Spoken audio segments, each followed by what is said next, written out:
People think their 30s are loud, busy, chaotic, full of decisions that feel obvious in the moment.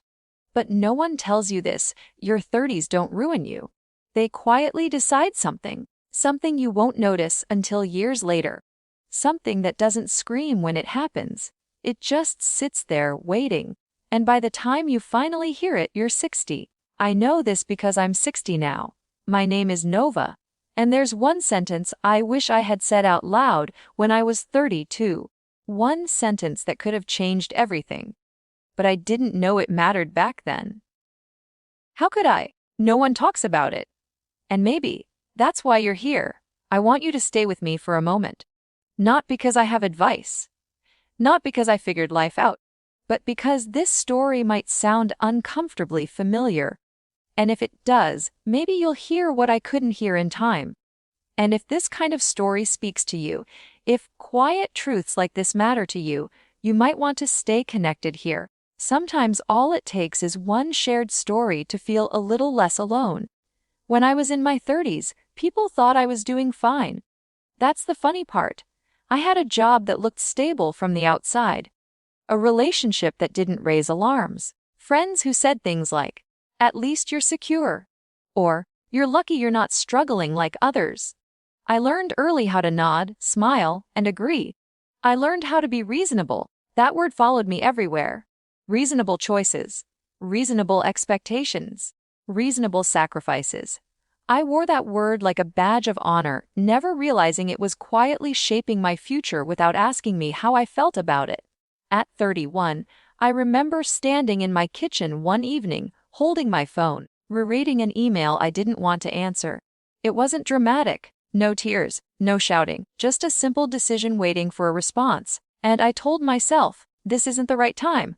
I told myself that a lot back then. Not the right time. Later, after things settle down. After I'm more secure. After I'm more sure. But sure of what? I never asked that question. I just assumed certainty would arrive on its own. Have you ever noticed how time feels endless in your 30s? Like there's always another version of you waiting around the corner. Another chance. Another reset. I truly believed that. I believed that the life I wanted was patient. That it would wait until I was done being responsible. But life doesn't wait the way we think it does. It watches. It learns your patterns.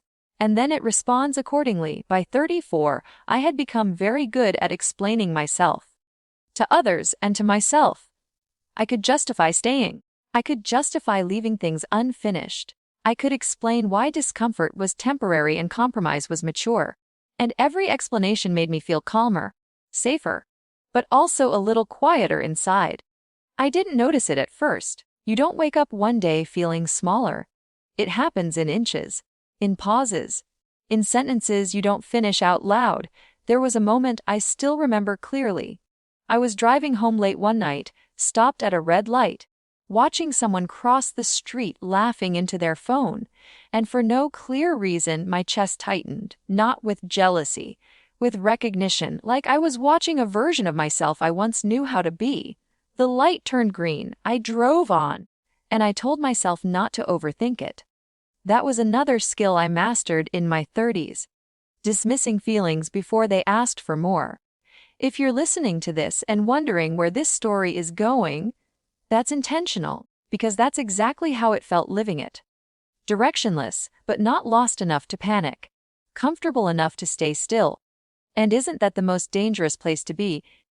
Not unhappy enough to change.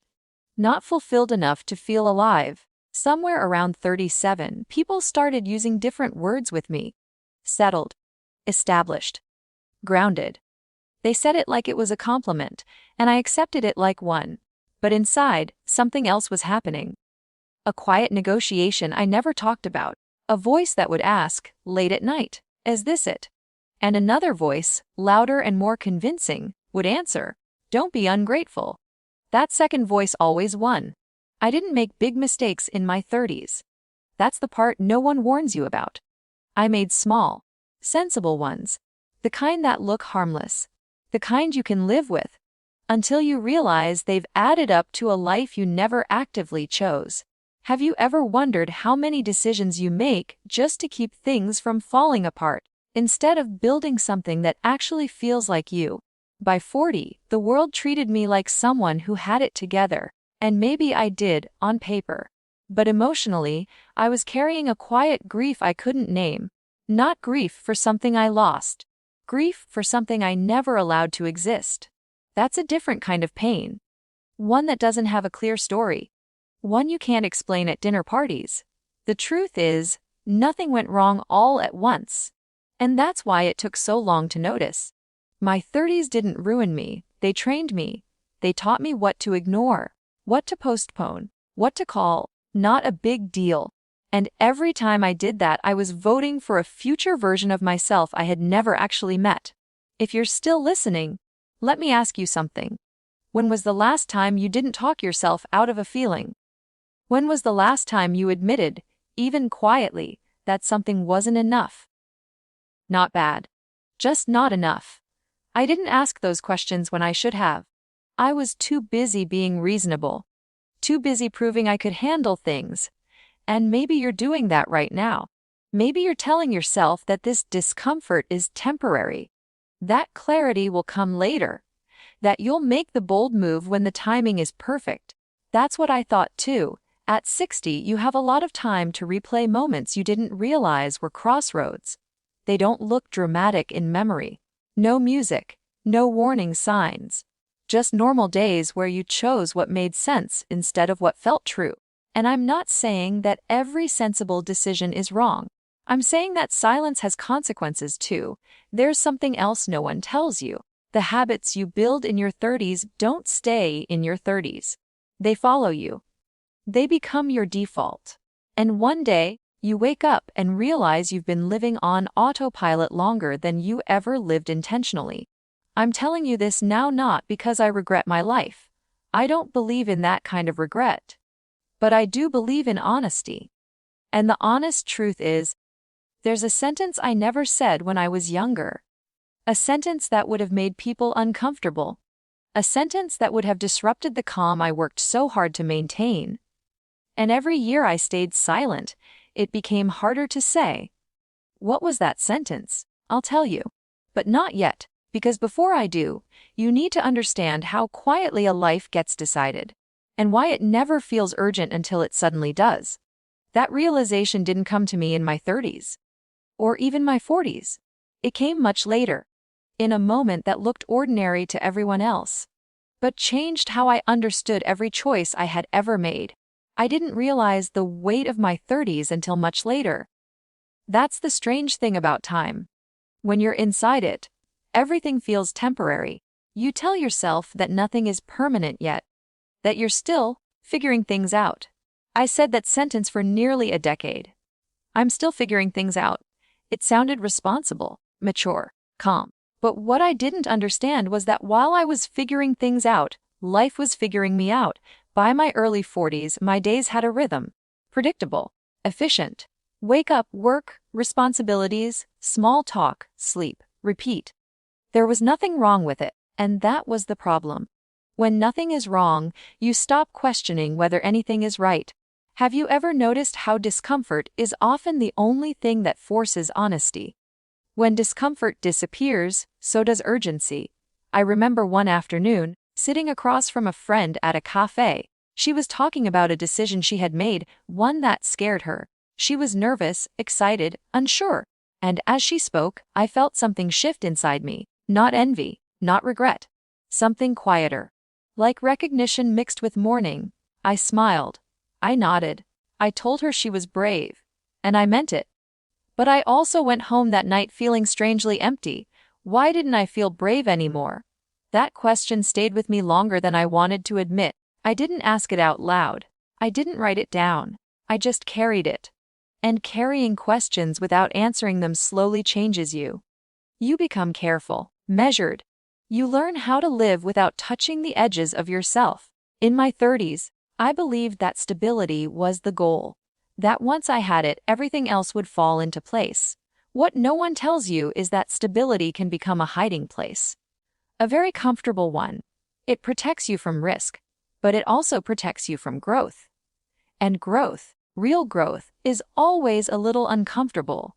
There was a job I stayed in longer than I should have. It wasn't terrible. That's why I stayed. It paid the bills. People respected me. I was good at it. But every year, a quiet voice inside me asked if this was all I wanted my days to be made of. And every year, I answered that voice with logic, with responsibility, with reasons, until eventually, the voice stopped asking. Do you know what it feels like when a part of you goes quiet? Not dramatic silence, just absence. Like a room in your house you stopped entering because you don't need it anymore. Except one day, you realize that room was where something important lived. Somewhere along the way, I became someone people depended on. That felt good, necessary, useful. I said yes a lot. I showed up. I handled things. And the more reliable I became, the less space there was for uncertainty. And uncertainty is where honesty usually begins. There's a lie we're taught, especially in our 30s, that once you're responsible enough, fulfilled enough, secure enough, then you're allowed to want more.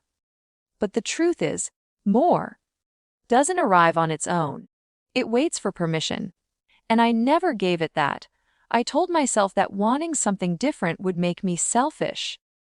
That dissatisfaction meant ingratitude. That questioning my life meant disrespecting the life I had built. So I learned to redirect those feelings. I learned to stay busy, to stay helpful, to stay reasonable. And here's the confession I've never said out loud before. I was afraid. Not of failure.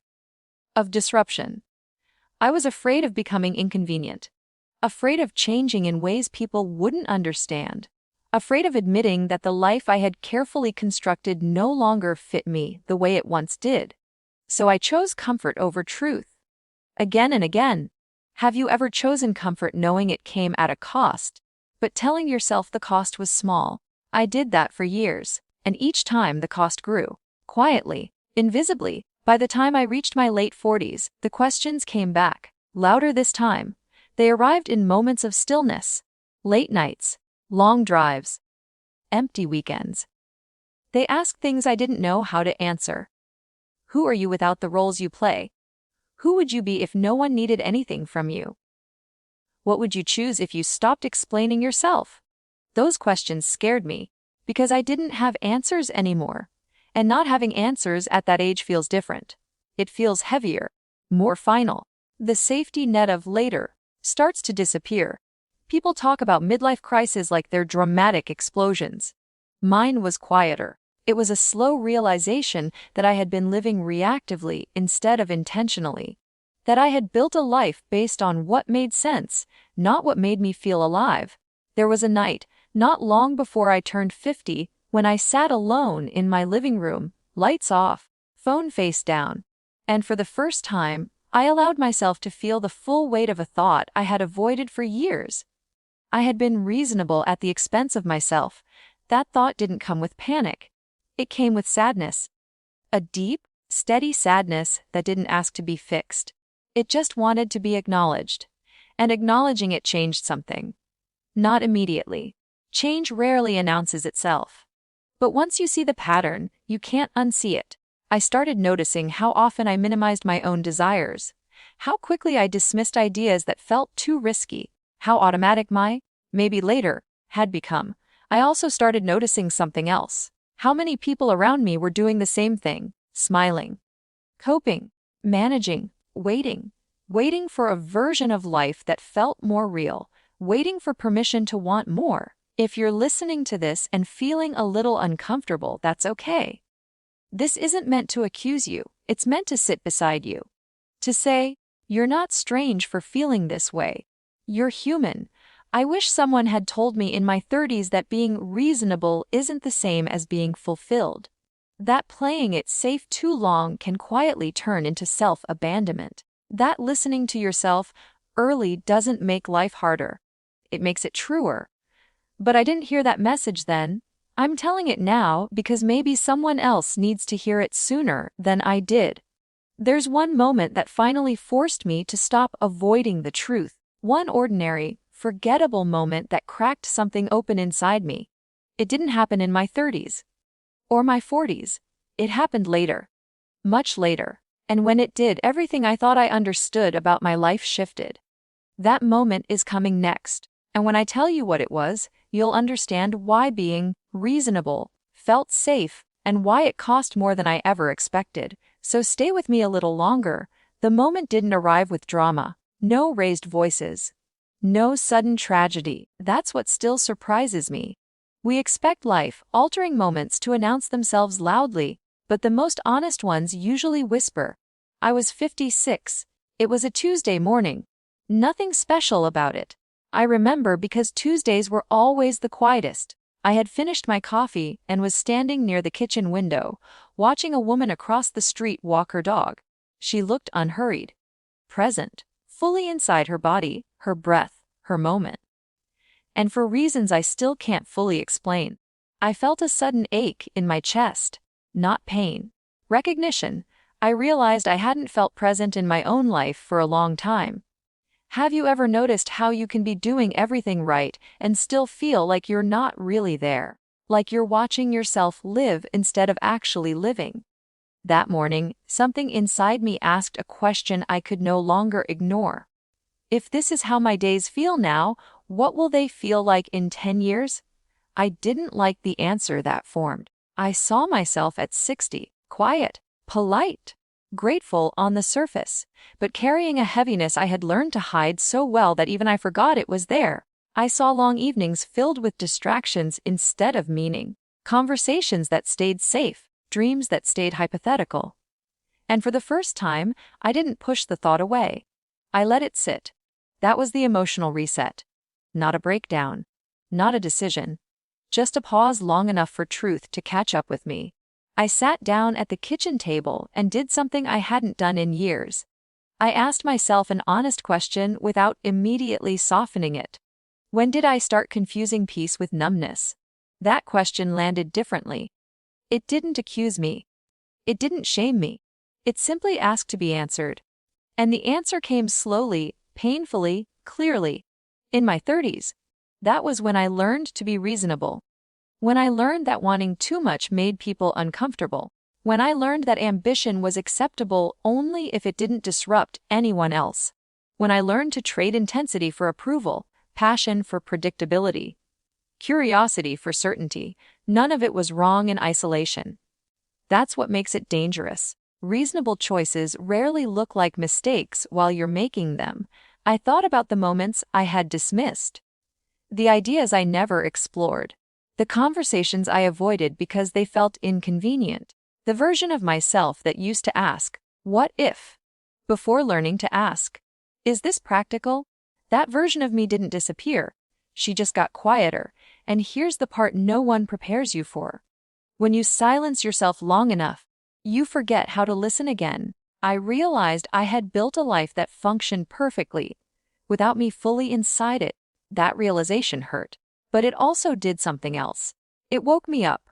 For the next few weeks, I noticed everything. How quickly I said, "It's fine," when it wasn't. How often I chose efficiency over connection. How my days were full but my heart felt underused. I didn't try to fix it right away. I just paid attention. And attention is powerful. Once you start noticing where you disappear in your own life, you can't unknow it. You start feeling the moments where you shrink, where you edit yourself, where you choose silence instead of honesty.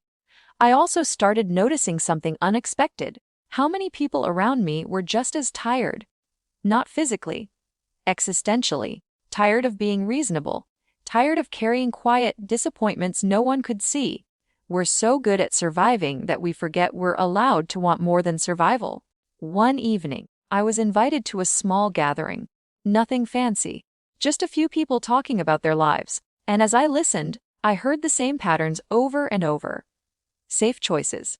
Delayed dreams. Logical decisions that made sense, but didn't feel alive. I wanted to stand up and ask them all a question. But I asked it silently instead. Who did you stop being so you could become who you are now? That question stayed with me. It followed me home. It sat beside me in bed. It waited for me when I woke up, and slowly, something began to shift. Not my circumstances. My posture toward my own life. I started allowing myself small, honest reactions. saying no without over-explaining, admitting when something didn't feel right, letting myself want things without immediately negotiating them down. It felt uncomfortable at first, almost irresponsible. That's how deeply being reasonable had shaped me. But underneath that discomfort was something else. Relief, like stretching a muscle you forgot you had. I wasn't trying to reinvent my life. I wasn't chasing some dramatic transformation. I was reclaiming presence, one decision at a time, one honest moment at a time, and then came the realization that changed everything. Being reasonable didn't ruin my life. Avoiding myself did. That's the hidden price no one talks about. Not the job you took, not the risks you avoided, not the stability you chose. The real cost is the relationship you slowly lose with yourself. I understood then why so many people reach later life feeling unsettled without knowing why. It's not regret for what they did, it's grief for what they never allowed themselves to want. If you're listening and feeling something stir, stay with that feeling. Don't rush to label it. Don't dismiss it. Curiosity is often the first sign of honesty returning. I wish I could tell you that everything changed overnight. It didn't. Change came quietly, in choices that seemed small but felt deeply aligned, in moments where I chose truth over comfort, presence over politeness. And there was one final moment, one conversation that sealed it. That made me understand why my 30s mattered more than I ever realized. Why the decisions we call reasonable echo louder than we think. That moment didn't happen in a crowd, it happened alone. And when it did, I finally understood who I wanted to be at 60. That's where this story turns. And that's what I'll tell you next. Stay with me. I was alone when it finally made sense. Not lonely. Just alone in the honest way. The house was quiet. Evening light spilled softly across the floor, the kind of light that doesn't rush you. I remember standing there and realizing something simple and unsettling at the same time. No one was coming to interrupt my life anymore. For years, I had lived as if something would eventually happen. As if clarity would arrive fully formed. As if one day I'd wake up and know exactly who I was supposed to be.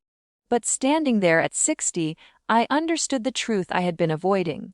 Life doesn't interrupt you. You interrupt yourself. I thought about how often I had waited for permission. Permission to change. Permission to want more.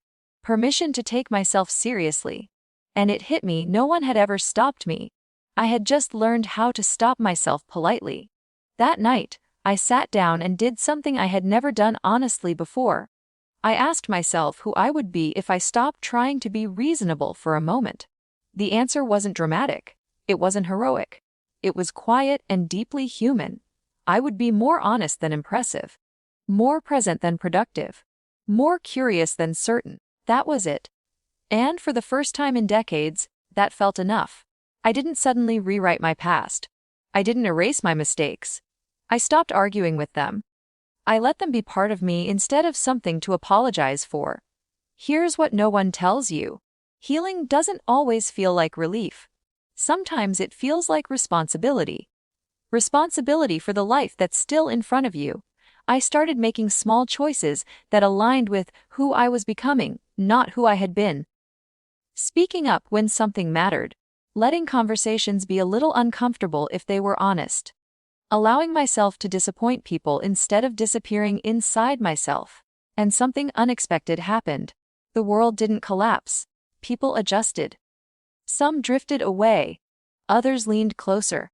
But the most important relationship, the one with myself, finally felt intact. I stopped measuring my life by how smooth it looked from the outside and started asking how true it felt from the inside. That changed everything. If you're in your 30s and listening to this, I'm not here to warn you or scare you. I'm here to tell you that you're not late, and you're not wrong for wanting more than what makes sense on paper. Being reasonable won't ruin you. But forgetting yourself will. You don't need to make reckless choices. You just need to stop silencing the questions that keep returning. The ones that ask who you're becoming while you're busy being responsible. And if you're older like me, and this story feels uncomfortably familiar, Know this, it's not too late to come back to yourself. It's only too late if you decide it is. Sometimes the bravest thing you can do isn't starting over. It's showing up honestly where you already are. That's why I'm sharing this here, on this channel, because stories like this don't belong to one age or one life. They belong to anyone who has ever felt quietly unfinished. If this story made you pause, I'd love to know what question it stirred in you. Not the answer, just the question. Leave it in the comments. Someone else might recognize themselves in it. And if you know someone who's living a little too quietly inside,